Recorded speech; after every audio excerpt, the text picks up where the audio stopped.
Cette année encore, les examens ont été aménagés et 2021 est synonyme de nouveauté pour les élèves de terminale.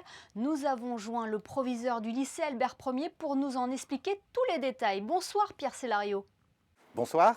Cette année inaugure le bac nouvelle formule, des épreuves perturbées une nouvelle fois par la crise sanitaire. Concrètement, comment vont se dérouler les examens? Quelles sont les premières grandes échéances du mois de juin? Alors les premières grandes échéances du mois de juin, ce sont les épreuves écrites qui restent.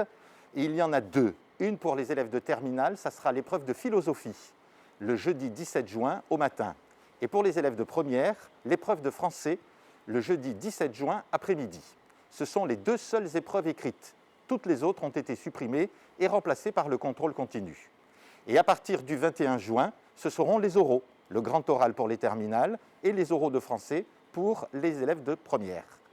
Quelles sont les grandes différences par rapport à l'an passé? Par rapport à l'an passé, la grande différence, c'est que cette année, en raison de l'amélioration de la situation sanitaire, on peut faire passer des épreuves, puisque l'année dernière, toutes les épreuves avaient été supprimées. Vous l'avez mentionné, l'une des grandes nouveautés, c'est le grand oral. En quoi consiste-t-il? Alors ce grand oral permet à tous les élèves de terminale, quelle que soit leur série et quelle que soit leur spécialité, d'être évalués sur une nouvelle épreuve, vous l'avez dit, qui s'appelle le grand oral.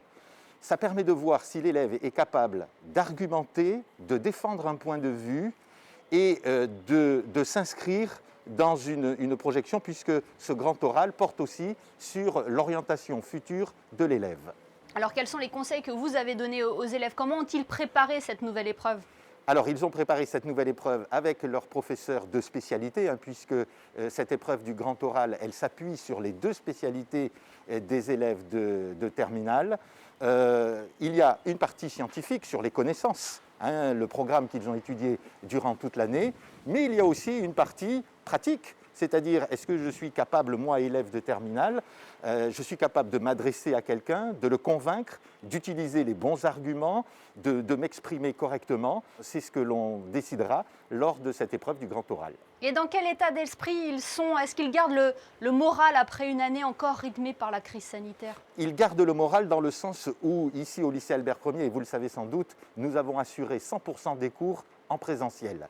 Donc, il ne leur manque pas de cours. En revanche, évidemment, cette nouveauté, ce grand oral, les rend un petit peu fébriles. Mais tous les professeurs sont là, bien entendu, non seulement pour les préparer, mais pour les rassurer. Et ils seront prêts le jour J. Et c'est un avantage pour eux d'avoir pu bénéficier de ces cours en présentiel tout au long de l'année?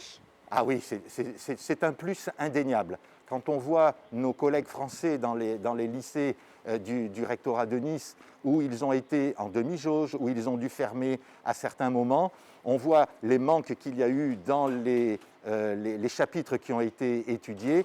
Là, pour nos élèves, savoir qu'ils ont pu tout étudier depuis le début de l'année, c'est vraiment un réel avantage que nos élèves du lycée Albert Ier ont par rapport à leurs collègues. Pierre Célario, cette nouvelle formule du baccalauréat permet aux élèves d'aller vers leur matière de prédilection. Est-ce qu'il y a des matières qui ont été plus prisées que d'autres ou au contraire certaines ont été délaissées? C'est vrai que, et j'allais dire un peu comme c'était par le passé, les matières scientifiques tiennent toujours le haut du pavé, notamment les mathématiques, avec, on peut dire, talonnées par les sciences économiques et sociales, c'est-à-dire l'ancien bac ES. Donc mathématiques, sciences économiques et sociales, les autres matières scientifiques, physique et SVT. Voilà, ça ce sont les matières, j'allais dire, qui sont le plus prisées par les élèves. Après, il y a de nouvelles matières qui trouvent leur voie, qui trouvent leur public. C'est histoire, géopolitique, ça c'est tout nouveau.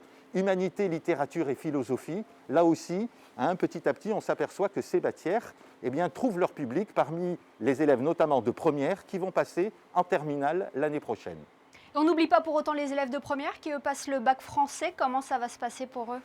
Alors pour eux, ça va se passer, j'allais dire, de façon traditionnelle. L'écrit le 17, à partir du 21 juin, l'oral. La seule nouveauté qu'il y a cette année, c'est qu'ils auront le choix entre plusieurs sujets, contrairement à d'habitude où ils n'avaient que 3 sujets au choix. Là, ils en auront plus. Et le nombre de textes a été réduit du fait que, comme je vous l'ai dit, en France, ils n'ont pas pu assurer tous les cours. En bac général, ils n'ont que 12 textes et en bac technologique, uniquement que 8 textes. Donc de quoi préparer ce baccalauréat, aussi bien le bac français que le baccalauréat général, sereinement. Voilà, de façon tout à fait sereine et en confiance. Merci infiniment Pierre Célario d'avoir été avec nous aujourd'hui. C'est moi qui vous remercie.